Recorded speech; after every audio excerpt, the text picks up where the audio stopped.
నేడు లేదా రేపు భారత్ తమపై దాడి చేసే అవకాశం ఉందని పాకిస్తాన్ సమాచార శాఖ మంత్రి అతుల్లా తరార్ చెప్పారు. భారత్ దాడికి సంబంధించి ఖచ్చిత సమాచారం తమ దగ్గర ఉందన్నారు.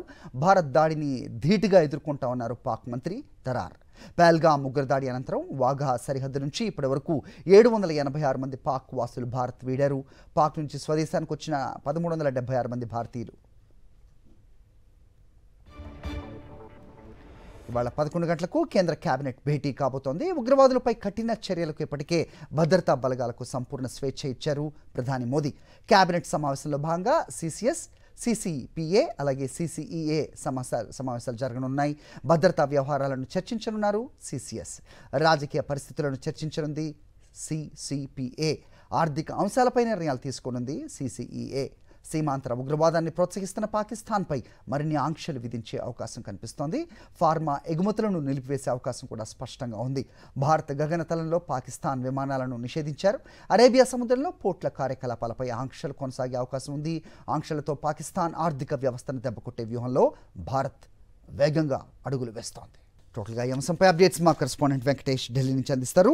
వెంకటేష్, చెప్పండి. సైన్యానికి పూర్తి స్వేచ్ఛ ఇచ్చినట్టుగా వార్త చూస్తున్నాం. ఉగ్రదాడికి ప్రతిగా ఎప్పుడు ఎక్కడ ఎలా దాడి చేయాలో నిర్ణయించుకునే స్వేచ్ఛ వారికే ఇచ్చినట్టుగా తెలుస్తోంది. పలు సమావేశాల పరంపర చూస్తే ఏం గ్రహించవచ్చు? ఏంటి మీ దగ్గర ఇన్పుట్స్?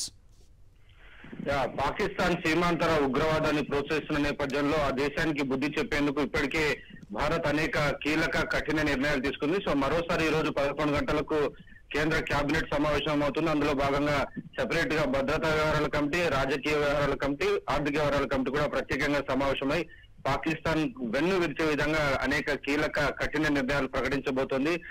ఫార్మా ఎగుమతులన్నిటి కూడా పాకిస్తాన్ కు పెద్ద ఎత్తున భారత్ నుంచే వెళ్తున్నాయి వయా దుబాయ్. సో ఆ నేపథ్యంలో ఎగుమతిదారులందరూ కూడా పాకిస్తాన్ కు పంపుతున్నటువంటి మెడిసిన్స్ లిస్టులను కూడా ఇవ్వాలని కేంద్రం ఆదేశించింది. సో ఈ రోజు జరిగేటువంటి కేబినెట్ సమావేశంలో ఫార్మా ఎగుమతుల పైన పూర్తిగా నిషేధం విధిస్తూ నిర్ణయం తీసుకునే అవకాశం ఉంది. అలాగే ఎలక్ట్రానిక్స్ వస్తువుల ఎగుమతుల పైన కూడా నిషేధం విధించేటువంటి అవకాశాలు కనబడుతున్నాయి. సో మొత్తానికి పాకిస్తాన్ ఆర్థిక వ్యవస్థను వెన్నువిర్చడమే లక్ష్యంగా భారత్ ఇలా కఠినమైనటువంటి నిర్ణయాలు తీసుకున్నటువంటి పరిస్థితి. సో మొత్తానికి వరుసగా భారత్ తీసుకున్నటువంటి నిర్ణయాలతో ఇప్పటికే పాకిస్తాన్ భయపడుతోంది. డెఫినెట్ గా ఇటు సింధు జలాల ఒప్పందం అలాగే దాన్ని నిలిపివేసినటువంటి నేపథ్యంలో పాకిస్తాన్ కు సంబంధించినటువంటి నాయకులు చాలా ప్రేలాపన చేస్తున్నటువంటి నేపథ్యంలో ఖచ్చితంగా వారికి బుద్ధి చెప్పే దిశగా డెఫినెట్ గా సైనిక చర్య ఉంటుందని ఇప్పటికే సంకేతాలు ఇచ్చారు. సో టైమింగ్ ఎక్కడ చేయాలనే దానికి సంబంధించి సైనికులకే, ఆర్మీకే సంపూర్ణ స్వేచ్ఛ ఇస్తూ ప్రధానమంత్రి నిన్న నిర్ణయం తీసుకున్న నేపథ్యంలో ఈ రోజైతే మరిన్ని ఆంక్షలను విధించేటువంటి అవకాశం కనబడుతుంది. ఆల్రైట్ వెంకటేష్.